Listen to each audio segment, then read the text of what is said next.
ঈমান এনেছি যখন আল্লাহর পক্ষ থেকে কোন লাভ আমার জন্য আসবে তখন খুশিতে আলহামদুলিল্লাহ, আর যখন কোন ক্ষতি নেমে আসবে, যখন কোন বিপদ নেমে আসবে, যখন কোন মুসিবত নেমে আসবে, তখন আমরা বলি আল্লাহ এটা মেনে নিতে পারছি না। এটা পূর্ণাঙ্গ ঈমানদারের কাজ হতে। মানুষের স্বভাব কি জানেন? ওয়া ইদা আনামনা আলাল ইনসানি আ'রাদা ওয়া নাআ বিযানিবিহি ওয়া ইদা মাসসাহুশ শাররু ফাদুআইন আরিদ। 25 নম্বর পারা, প্রথম নম্বর পৃষ্ঠা, 9 নম্বর লাইনের 51 নম্বর আয়াত, সূরা হামিম সাজদা। আল্লাহ বলছেন, আমি যখন কোন মানুষকে কোন কল্যাণ দান করি, কোন উপকার করি, কোন ভালাই দান করি, তখন আমার রাস্তা থেকে, আমার পথ থেকে, আমার ঘর থেকে, আমার কাছ থেকে তখন দূরে সরে যায়। আর লোকটি যখন কোন বিপদে পড়ে যায়, মুসিবতে পড়ে যায়, পেরেশানিতে পড়ে, তখন লম্বা দোয়া আমার কাছে শুরু করে দেয়। এই অভ্যাস হলো মানুষের অভাব। ওয়াইদা মাসাল ইনসানু দুরদানা লিদামবিহি আও কাইদান আও কাইমা ফালাম্মা কাশাফনা আনহু দুররাহু মাররা কাআল্লাম ইয়াদউনা ইলা দুররিম মাসসা। আল্লাহ পাক শোনাচ্ছে, মানুষ যখন বিপদ মুসিবতে পড়ে, বসে দাঁড়িয়ে শুয়ে শুয়ে তখন আমি আল্লাহকে ডাকতে শুরু করে, আর যখন বিপদ তার কাছ থেকে দূর হয়ে যায়, যখন সে পেরেশানি থেকে উঠে পড়ে, এমন ভাবে আমি আল্লাহ আমার কাছ থেকে সে ফিরে চলে যায়, মুখটা ফিরিয়ে নেয়, যেন কখনো বিপদে পড়ে সে আমাকে ডাকেনি। এই অভ্যাস মানুষের। অসুখ হলে তখন হাত থেকে তাসবিহ যায় না, মাথা থেকে তখন টুপি খোলে না, শরীর খারাপ হলে তখন নামাজ আর কাজা করে না। আবার যখন সুস্থ হলো, মসজিদ থেকে হারিয়ে গেল।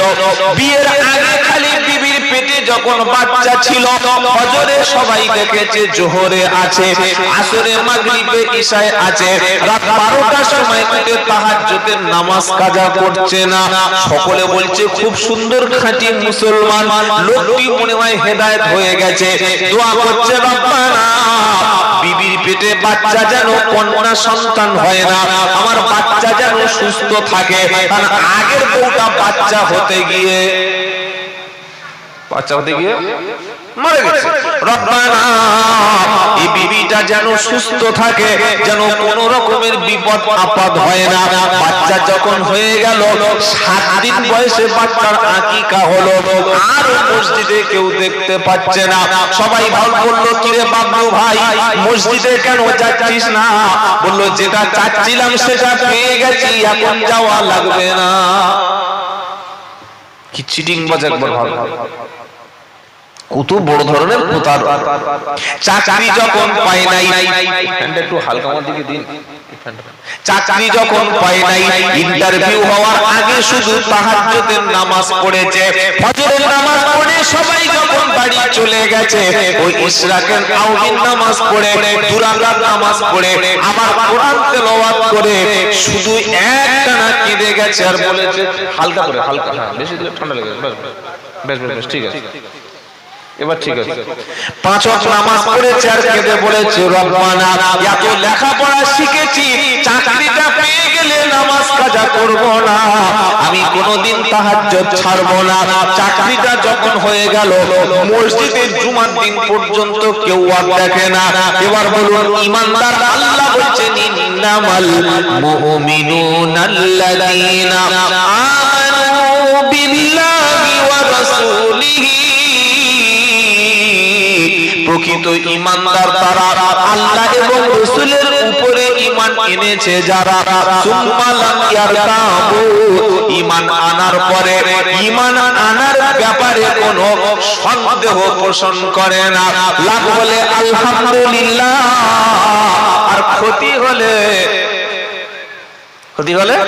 ইন্না লিল্লাহ। এটা ঈমানদার। এটা কি?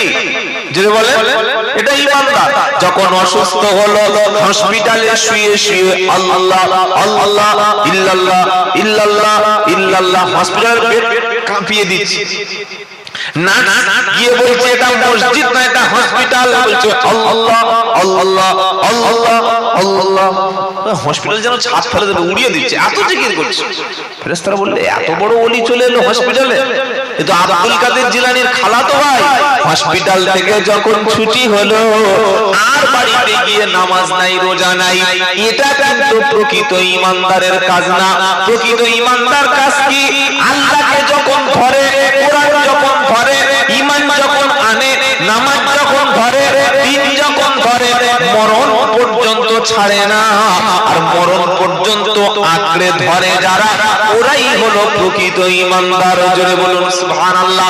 সেজন্য আজকের কোরআনের মাহফিলে বসেছি, এখানে বসে দোয়া করি, রব্বানা লা তুযিগ কুলুবানা বা'দা ইয হাদাইতানা ওয়া হাব লানা মিন লাদুনকা রাহমাতান ইন্নাকা আনতাল ওয়াহ্হাব।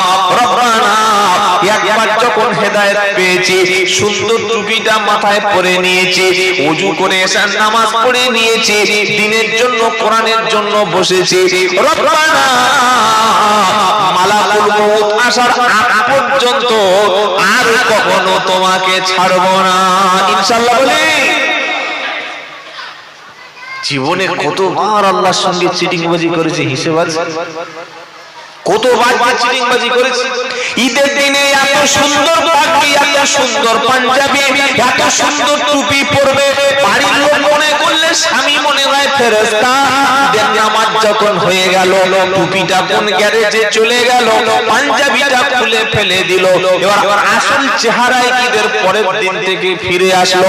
যে লোকগুলো রমজান মাসে জিব্রাইলের মতো ড্রেস পরেছিল, মিকাইলের মতো টুপি পরেছিল, আর ইসরাফিলের মতো পাঞ্জাবি পরেছিল, রমজানের এক সপ্তাহ পরে কি করে মালগুলো আজাজিল হলো বলো? আবার এই মুসলমান বিয়ের সময় দামি টুপিটা পরেছে, সুন্দর পাঞ্জাবি পরেছে, সুন্দর সুন্নতি পোশাক পরে খুব সুন্দরভাবে বিয়ের মজলিসে বসে আছে, মুখে একটা কাপড় দিয়ে এমন করে বসে আছে, সবাই ভাবছে মাশাআল্লাহ আব্দুল করিম চাচার জামাই মনে হবে যেন বিশাল বড় মাওলানা। আর বিয়ের এক সপ্তাহ পরে যখন বিবি নিয়ে গ্রামে ঢুকলো, ওরা আর কেউ চিনতে পারছে না। সকলে বলছে তোর মাওলানা জামাই কই, এটা কোন জামাই? বললে ওই তো আসল মাল। বিয়ের দিন টুপি পরেছিল, টুপিটা কোথায় গেল? পাঞ্জাবি কোথায় গেল? মাথায় পাগড়ি কোথায় গেল? হাজি রুমাল কোথায় গেল?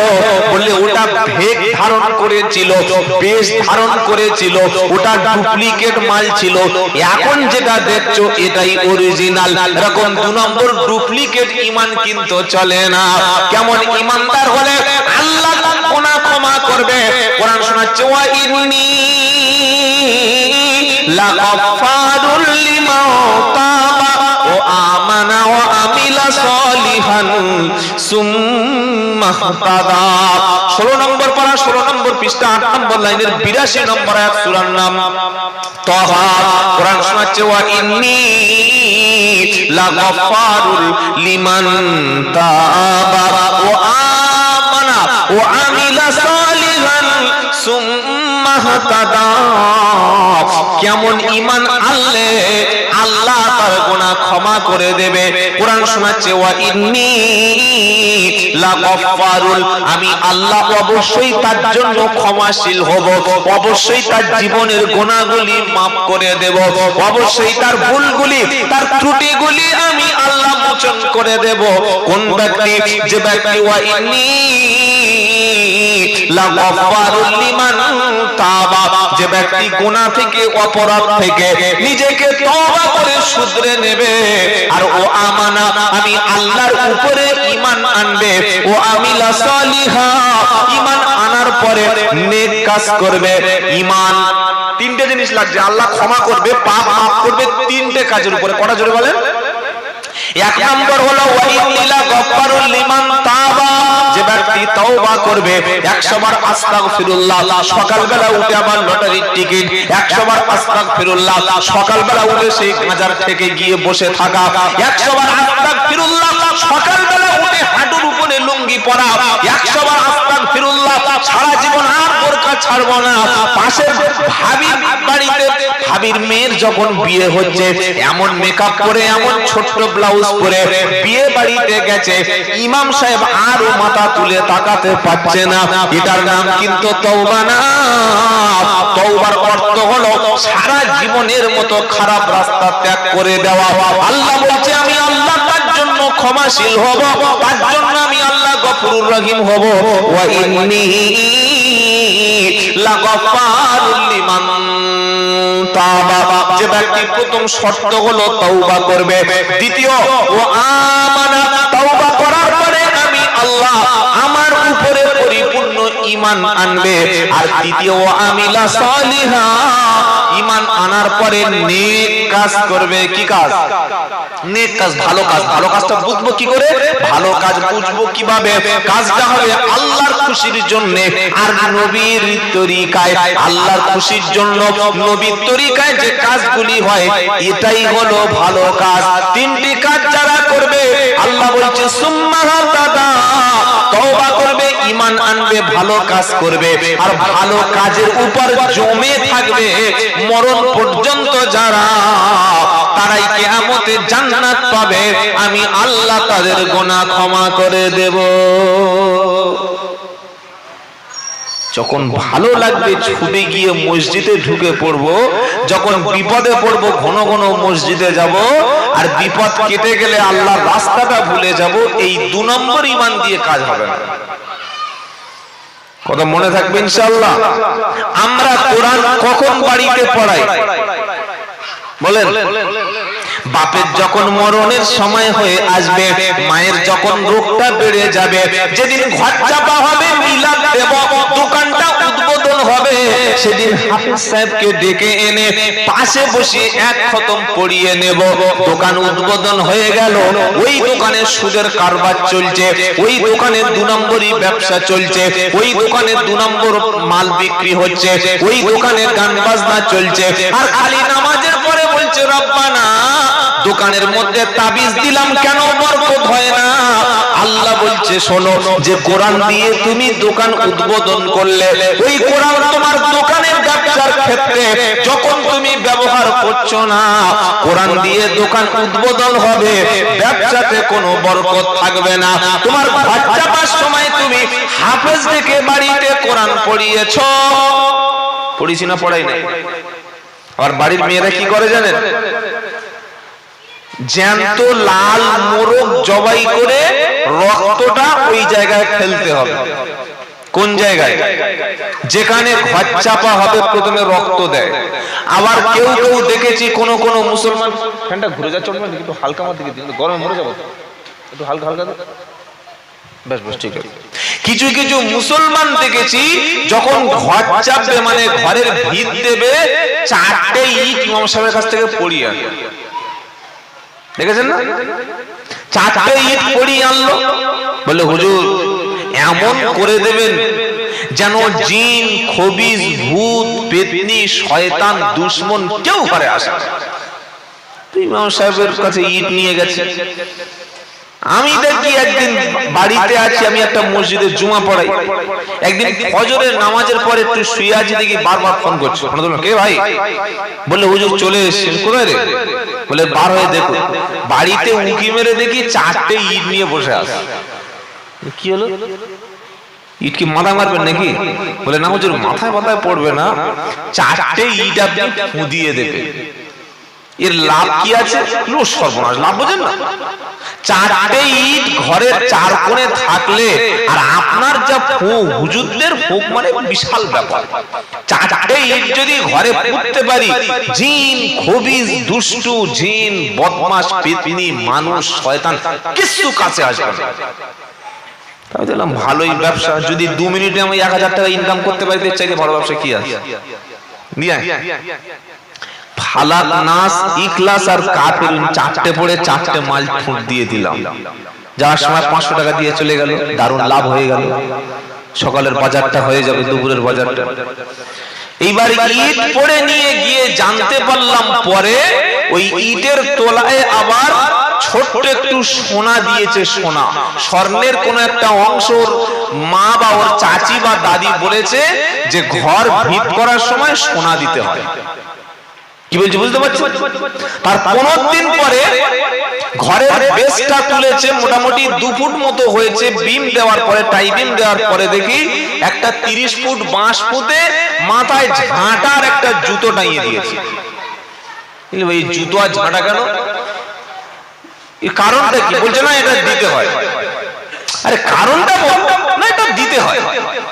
জুতো আর ঝাঁটা, তার মানে বুড়ো বয়সে ওই ছেলেদের হাতে লাঠি খেয়ে ঝাঁটা খেয়ে বাড়ি থেকে বার হবে, এখন থেকে সিগন্যাল দিয়ে রেখেছে।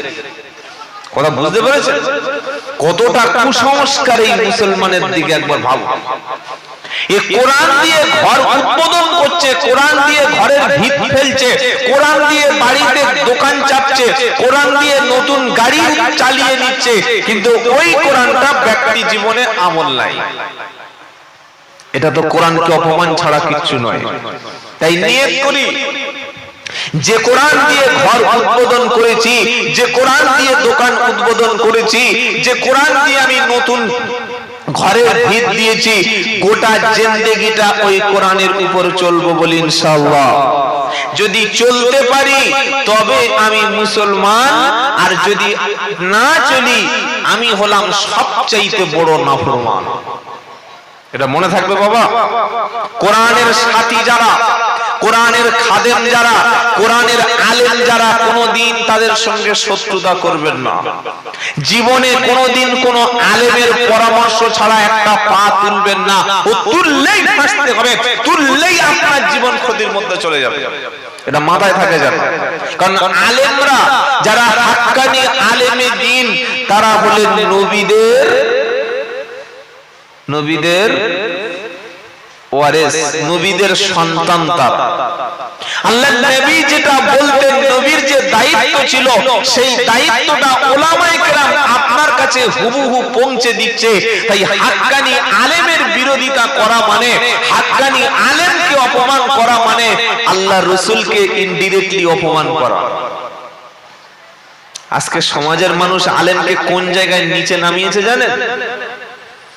ফোন করে বলছে হুজুর ইমাম সাহেব আছে, কত টাকা দেবেন? বললে একটু মোটামুটি দেখুন না, গরিব এলাকা। গিয়ে দেখি মসজিদটা খরচ করেছে 50 লাখ টাকা। আমি ভাবলাম টিবল টাইয়ে এসবেস্টাস দিয়ে হয়তো টিনের মসজিদ, তাই গরিব এলাকা। 50 লাখ টাকার মসজিদে মিনিমাম ক টাকার ইমাম রাখা দরকার বলো? মিনিমাম 20,000 টাকা বেতন হবে, হবে কি হবে না? মিনিমাম মুয়াজ্জিনের বেতন 5,000 টাকা হওয়া উচিত। কি ভাই, আমি যদি মার্সিডিজ বেঞ্জ গাড়ি কিনি বা ফেরারি গাড়ি কিনি 2 কোটি টাকা দিয়ে, তাহলে আমার ড্রাইভারটা কি মাসে 5,000 টাকা দিলে ওই ড্রাইভার এই গাড়ি চলবে? মিনিমাম একটা এক্সপার্ট ড্রাইভার 15 থেকে 20,000 20,000 টাকা বেতন, তবে তো ড্রাইভারটা ভালোভাবে গাড়ি ড্রাইভ করবে, আমার জীবনটা সেফটি থাকবে। তবে মসজিদ করলাম 50 লাখ টাকা, বিশাল বড় মহল্লা, আর ইমাম অযোগ্য রেখে সেই ইমামের পিছনে নামাজ পড়ে যাচ্ছে। ইমামের কেরাত ঠিক নাই। মহল্লার ইমামদের বিশাল দায়িত্ব থাকে। ইমাম যদি যোগ্য হয়, এরকম জলসা সারা জীবন না দিলেও যোগ্য ইমাম মসজিদে রাখলে ওই জলসা কোরআনের মাহফিলের চাইতে ইমামের খেদমতে বেশি প্রভাব পড়ে। বলুন সুবহানাল্লাহ। আমি সেদিন জয়নগরে একটা প্রোগ্রামে গিয়ে বলে এসেছি যে প্রতি বছর জলসা করবেন না, 3 বছর 4 বছর পরে জলসা করুন। কি দরকার প্রতি বছর জলসা করা? এই জলসার টাকাটা খরচ না অতিরিক্ত করে একটা যোগ্য ইমাম রাখুন মসজিদে। একটা ইমাম না হলে আরো 2 জন রাখুন, 3 জন আলেম মসজিদে নিয়োগ করুন। তারা মানুষকে ধরে ধরে দিন শিক্ষা দেবে, ধরে মানুষকে কোরআন শিক্ষা দেবে। আপনি আমাকে 10,000 12,000 15,000 দিয়ে কটা কথা শুনবেন, কটা জিনিস শিখবেন? আমি তো 2 ঘন্টা বেঁচে গেলে থাকবো না। কিন্তু এই টাকাটা যদি ইমামের হাতে আমরা দিতে পারি, তার দ্বারা মহল্লার কাজ 24 ঘন্টা চালু থাকবে। বলুন সুবহানাল্লাহ। এটা বোঝার চেষ্টা করুন। যারা বুঝতে পারে না, না আমার বাপ করে আসছে, রমজান মাসে বছর দেখি জলসা হচ্ছে, রমজান মাসে, ফাল্গুন মাসে রমজান পড়ে নাই, একদম দেখে দেখে ঠিক সেই ডেট। বললাম কেন? বললে আমার দাদুর দাদুর দাদু এই জলসাটা প্রতিষ্ঠা করেছিল, আজ কমপক্ষে 100 বছর হয়ে গেছে। ওই জলসাটা আমরাই করে যাচ্ছি, করব তো ফাল্গুন মাসের লাস্ট শনিবার। ওই ঈদের দিন পড়ুক, ভূমিকম্পের দিন পড়ুক, কিয়ামতের দিন পড়ুক, আর বাজ পড়ুক, আর মানুষ মরুক, আর কোভিড যাই হোক না কেন, জলসাই চলে যাবে। কি গোনামি মুসলমানদের বুঝতে পারছেন? মানে ওই ডেটাই করবে, বাদ পড়ে গেলে ওই ডেটে জলসা হবে। এটা গোনামি না? এটা গোনামি, সুস্পষ্ট গোনামি। তাই পশ্চিম বাংলায় জলসার পরিমাণ প্রচুর হালে বেড়েছে, মসজিদের সংখ্যা বেড়েছে, মাদ্রাসার সংখ্যা বেড়েছে, টুপিদারির সংখ্যা বেড়েছে, কিন্তু মুসলমানদের মধ্যে যে ইমানি তাকাজা, ইমানের যে একটা ভাব চিহ্ন থাকবে, সেই সংখ্যাটা আজ কমে আসছে। কারাই নবীর সাথে জান্নাতে যাবে? কোরআন শোনাচ্ছে মুহাম্মাদুর রাসূলুল্লাহ ওয়াল্লাযীনা মাআহু আশিদ্দাউ আলাল কুফফারি রুহামাউ বাইনাহুম তারাহুম রুকআন সুজদান ইয়াবতাগুনা ফাদলাম মিনাল্লাহি ওয়া রিদওয়ানা সিমাহুম ফি উজুহিহিম মিন আসারিস সুজুদ।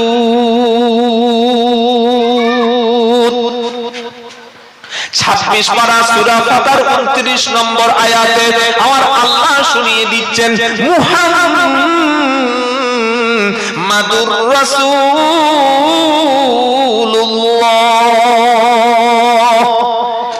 কি বলবেন? জোরে বলো, কি বলবেন? চুপচাপ আছে। মুহাম্মাদুর রাসূলুল্লাহ বললাম, কি বলবেন? না, যখন কোরআনের মধ্যে মুহাম্মদ রাসূলুল্লাহ পড়তে হয় তখন সাল্লাল্লাহু আলাইহি সাল্লাম পড়ার বিধান নাই। কোরআনের বাইরে যখন আল্লাহর নবীর নাম শুনবেন তখন সাল্লাল্লাহু আলাইহি সাল্লাম পড়বেন, পড়ে হাতে ফু দিয়ে চোখে 3 বার বুলিয়ে নেবেন, তাই তো নাকি? কি বলছেন? নবীর নাম শুনে হাতে ফু দিয়ে, এটা সুন্নাত তো? হ্যাঁ না বলেন না, এটা করা উচিত তো? বলছে হ্যাঁ। এটা আলেমদের জিজ্ঞাসা করে করেছেন না দেখে চালিয়ে দিয়েছেন?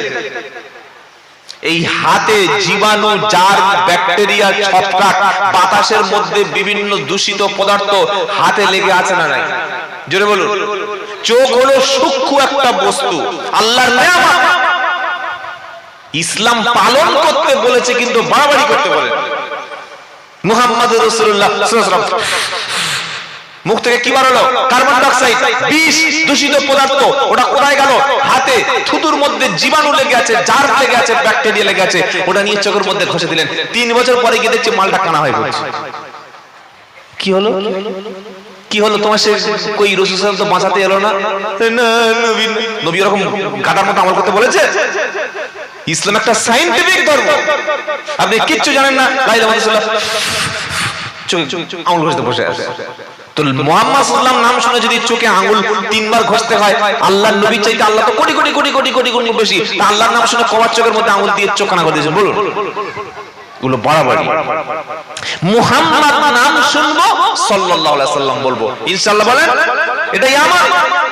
কিন্তু নামাজের মধ্যে, কোরআনের মধ্যে যখন মুহাম্মদ শুনবো তখন সাল্লাল্লাহু আলাইহি ওয়াসাল্লাম বলতে হয় না। এটা মাথায় যেন থাকে। নামাজের বাইরে, কোরআন তেলাওয়াতের বাইরে যখন নবীর নাম শুনবো অন্তর থেকে বলবো সাল্লাল্লাহু আলাইহি ওয়াসাল্লাম। আর চোখে আঙ্গুল দিয়ে কানা করার বিধান ইসলাম শিক্ষা দেয়নি। কেউ হয়তো করেছিল, অতি ভক্তি চোরের লক্ষণ, ওই দেখে চালিয়ে দিয়েছে। কথা মনে থাকবে তো? সূরার ফাতির মধ্যে আল্লাহ বলছে, শোনো, নবীর সাথী কারা, নবীর সাথে জান্নাতে যাবে কারা, তাদের স্পেশাল কিছু গুণ আছে। কি গুণ? মুহাম্মাদুর রাসূলুল্লাহ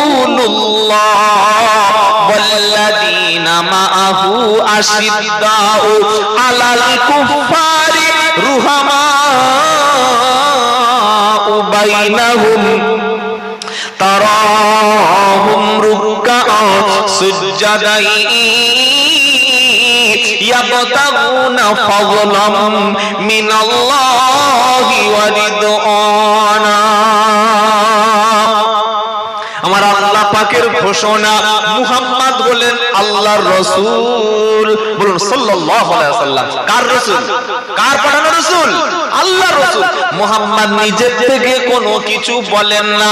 মা ইয়ান্তিকু আনিল হাওয়া ইন হুয়া ইল্লা ওয়াহয়ু ইউহা। 27 পারা সূরা নাজমের 2 থেকে 4 নম্বর আয়াতে 5 নম্বর পৃষ্ঠাতে আল্লাহ বলছেন, নবী নিজের থেকে মগজ ধোলাই করা, নিজের থেকে বানানো আপন প্রবৃত্তিকে অনুসরণ করে কোন কথা নবী বলেন না। আল্লাহ যেটা আদেশ দিয়েছেন সেটাই তিনি বলেন। তিনি হলেন আল্লাহর রাসূল। এরপরে আল্লাহ শোনাচ্ছে, ওয়াল্লাযীনা মাআহু আশিদ্দাউ আলাল কুফারি রুহামাউ বাইনাহুম। নবীর সাথী হলো তারা কাফিরদের প্রতি, আল্লাহর দুশমনদের প্রতি যারা কঠোর হবে, আর নিজের ঈমানদার ভাইয়ের প্রতি যারা নরম হবে। সুবহানাল্লাহ পড়বেন না? আল্লাহ দুশমনদের প্রতি নবীর সাথীরা ছিল কঠোর, আর নিজেদের ভাইদের প্রতি নবীর সাথীরা ছিল নরম। আমরা সম্পূর্ণ আলাদা। নিজের ভাইয়ের প্রতি, নিজের কলেমার ভাইয়ের প্রতি আমরা শত্রুতা করি, আর আল্লাহ দুশমনকে বেছে বেছে তাদের আমরা মন থেকে ভালোবাসি। বলল হুজুর নমুনা, গত 4 দিন আগে আমেরিকার বর্তমান প্রেসিডেন্ট নাম হলো ডোনাল্ড ট্রাম্প। জানেন না তো আপনারা? ও আবার দুবারই প্রেসিডেন্ট হলো। খেপা একটা, যখন যা মনে করে তাই করে। প্রথমে প্রেসিডেন্ট হয়ে সৌদি আরবে গেল, যাওয়ার পরে সৌদি বাদশা আরবের সবচাইতে সম্মানের পুরস্কার তাকে দিল। সৌদি আরব থেকে ঘুরে এবার আরব আমিরাতে গেল। আরব আমিরাতে যাওয়ার পরে আরব আমিরাতের যিনি বাদশা, যিনি রাজা, তাকে বিশাল একটা সোনার প্লেন উপহার দিল। সোনার প্লেন, ছেলে খেলা নয়। কত কোটি, কত মিলিয়ন ট্রিলিয়ন টাকা আপনি ভাবতে পারবেন না। আল্লাহু আকবার দিয়েছে। অথচ আরব আমিরাত, কুয়েত, কাতার, মিশর, জর্ডন এবং সৌদি আরব, তাদের মাঝখানে যে দেশটা তার নাম হলো ফিলিস্তিন। কি নাম? যে ফিলিস্তিনের মধ্যে মসজিদ, যার নাম হলো মসজিদুল আকসা। যে মসজিদুল আকসার কথা কুরআনুল কারীমের 15 পারার প্রথম পৃষ্ঠায় লেখা আছে, সুবহানাল্লাযী আসরা বিআবদিহি লাইলাম মিনাল মসজিদিল হারামি ইলাল মসজিদিল আকসা মসজিদিল আকসাল্লাযী বারাকনা হাওলাহু লিনুরিয়াহু মিন আয়াতিনা ইন্নাহু হুয়াস সামিউল বাসীর। বরকতময় আল্লাহ, যিনি তার প্রিয় রাসূলে কারীম বলি সাল্লাল্লাহু আলাইহি ওয়াসাল্লাম, তার প্রিয় রাসূলকে মিরাজের রাতে কাবা শরীফ থেকে বাইতুল মাকদাস ফিলিস্তিনের জেরুজালেম মসজিদে রাতে বেলা আনলেন। সেখানে নামাজ পড়ার পরে আল্লাহর সঙ্গে সাক্ষাতের জন্য তিনি ইসরা করেছিলেন, রাতের ভ্রমণ করিয়েছিলেন। যে মসজিদের কথা কুরআনুল কারীমে লেখা আছে, এই গাজা রাফা ফিলিস্তিন, গত 24 ঘন্টায় 140 জন মুসলমান শহীদ। সৌদি আরব, কুয়েত, কাতার, জর্ডন, মিশর ডোনাল্ড ট্রাম্পকে ডেকে এনে কোটি কোটি টাকা উপহার দিল। সোনার প্লেন, সোনার তৈরি বানানো প্লেন ট্রাম্পকে উপহার দিল। অথচ সৌদি আরব, কুয়েত, আরব আমিরাত 1 বস্তা আটা, 1 বস্তা চাল, 2টো শুকনো রুটি ফিলিস্তিনের মুসলমানদের দিকে ছুড়ে দিল না। আজ 1 মাস পানি, খাবার, রুটি, ওষুধ কিচ্ছু কিচ্ছু নাই, একদম পুরো শূন্য ফিলিস্তিন। ছবি আছে সোশ্যাল মিডিয়ায় দেখবেন, মানুষ বাচ্চাগুলি না খেতে পেরে বুকের হাড়গুলো পায়ের হাড়গুলো শুকিয়ে গেছে, বাঁচতে পারছে না। গতকাল চায়না চীন প্লেনে করে এই ফিলিস্তিনি ভাইদের জন্য প্লেনে করে প্লেন থেকে কয়েক বস্তা রুটিগুলো আটাগুলো প্লেন থেকে ছুঁড়ে ছুঁড়ে দিচ্ছিল প্যারাশুট করে।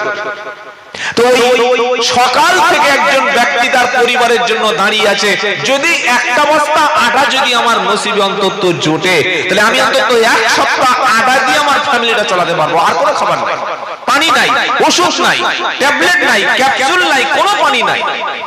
হসপিটাল ধ্বংস করে দিয়েছে ইসরায়েল, স্কুল ধ্বংস করে দিয়েছে ইসরায়েল ইহুদিরা, মাদ্রাসা ধ্বংস, মসজিদ ধ্বংস, এমনকি শরণার্থী শিবির ধ্বংস, হসপিটাল সব ধ্বংস। পৃথিবীর এত বড় অমানুষ কোন জাতি হতে পারে? সকাল থেকে লাইনে দাঁড়িয়ে আছে, কিসের জন্য দাঁড়িয়ে আছে? এক বস্তা আটা পেলে হয়তো আমার পরিবারটা এক সপ্তাহ আটার রুটি শুধু অন্তত খেয়ে বাঁচতে পারবে।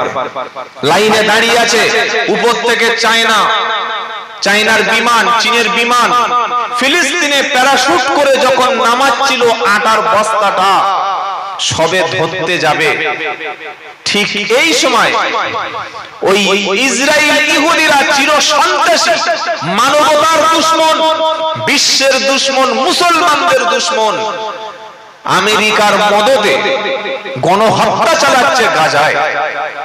এমন একটা বম্বিং করলো ওই মুসলমান পরিবারের ছেলেটা, যে সকাল থেকে দাঁড়িয়েছিল শুধুমাত্র এক বস্তা রুটি নিয়ে নিজের পরিবারটাকে একটু খাওয়াবে বলে, সেই ব্যক্তিটার উপরে যখন বম্বিং হলো, রুটির আটার বস্তার মধ্যে মুখ দিয়ে থুবড়ে পড়ে গোটা শরীর রক্তাক্ত হয়ে ভেসে গেল। আর আটা বাড়িতে আনতে, আপনাদের ছবি একটা দেখাচ্ছি, একটু দেখুন, অবাক হয়ে যাবেন বিশ্বের মুসলমানদের অবস্থা। দেখতে পাচ্ছেন ছবিটা? যারা সামনে বসে আছে দেখতে পাচ্ছেন? আটার বস্তা একটা মানুষ শুয়ে আছে, ভালো করে দেখুন। এই হচ্ছে আপনার ভাই, এই কষ্টে আমার ভাই ফিলিস্তিনে আছে। আজকে আমরা মুসলমানরা আল্লাহকে ভুলে গেছি, আল্লাহর ঘরে যাওয়ার সুযোগ আছে এখনো যাচ্ছি না, আল্লাহর কোরআন ঘরে আছে এখনো পড়ছি না, আল্লাহ আমাদের রুজি দিয়েছে খাচ্ছি, আল্লাহর নিয়ামত আদায় করছি না, আল্লাহ আমাকে গুনাহ মাফ করে নেওয়ার সুযোগ দিয়েছে এখনো করছি না, আল্লাহ আমার জন্য মাদ্রাসা খুলে রেখেছে এখনো যাচ্ছি না, আল্লাহ আমার জন্য আল্লাহর ঘর মসজিদে যাওয়ার সুযোগ দিয়েছে এখনো যাচ্ছি না। আপনি কি ভাবছেন এইভাবে চলবে পৃথিবী? ভারতের মুসলমানদের জন্য এমন কঠিন দিন আসছে, আমাদের রাজ্যের কিছু সাম্প্রদায়িক বেঈমান নেতাগুলি তারা বলছে আমরা এখানে গাজার মতো গণহত্যা চালাবো। এটা বলছে না, বলে নাই? জোরে বলুন। এটা আসল কথা, তাদের উদ্দেশ্য তারা প্রকাশ্য মিডিয়াতে বলছে তারা আগামীতে করবে। তৃণমূল বাঁচাবে বলে বসে আছেন, সিপিএম বাঁচাবে বলে নিয়ত করেছেন, কংগ্রেস বাঁচাবে বলে ভাবছেন, আইএসএফ বাঁচাবে বলে মনে মনে করছেন, এসইউসিআই বাঁচাবে বলে ভাবছেন।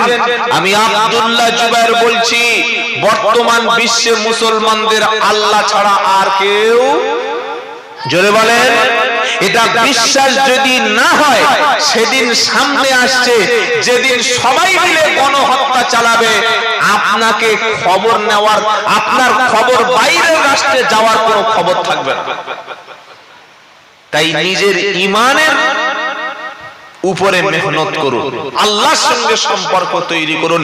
আমরা যদি আল্লাহ ওয়ালা হয়ে যাই, আমরা যদি মসজিদ মুখী হয়ে যাই, আমরা যদি কোরআন ওয়ালা হয়ে যাই, আমরা যদি আল্লাহর নামের জিকির করি, যে জবান থেকে আল্লাহর নামের জিকির হবে, যে হাত আল্লাহর জন্য উপরে উঠবে, যে চোখ থেকে আল্লাহর জাহান্নামের ভয়ে পানি আসবে, নামাজের শেষে যে হাত আল্লাহর কাছে উঠবে, এই হাতের দোয়া, এই কপালের সেজদা, এই চোখের পানি, এই শরীরটা, যে শরীরটা দিনের জন্য, কোরআনের জন্য, আল্লাহর রাস্তায় মেহনত করে, কোরআনের জন্য মেহনত করে, আল্লাহর জন্য রাত জাগবে, থাকতে পারে, দিনের জন্য যে সময় দিতে পারে, এই শরীরে আল্লাহর জাহান্নামের আগুন হারাম হারাম এবং হারাম। বলুন সুবহানাল্লাহ। মুসলমানের ছেলে মসজিদ তুমি এখনো চিনতে পারছো না, মসজিদের সামনে দিয়ে চলে যাচ্ছে নামাজের খবর রাখে। হবে না, গাঁজা হবে না? তারা প্রকাশ্য হুমকি দিচ্ছে, আমরা এখানে ইসরায়েলের মতো গাঁজা বানাবো, গণহত্যা করব। পরিষ্কার কলকাতায় মিডিয়ার সামনে বসে বসে বলছে, একটাও কোনো নেতা প্রতিবাদ করছে না, করবে না, কারণ তাদের কোনো স্বার্থ নাই। এই জন্য আমি আবারও বলছি, আমাদের আল্লাহ ছাড়া আর পৃথিবীতে কোনো বন্ধু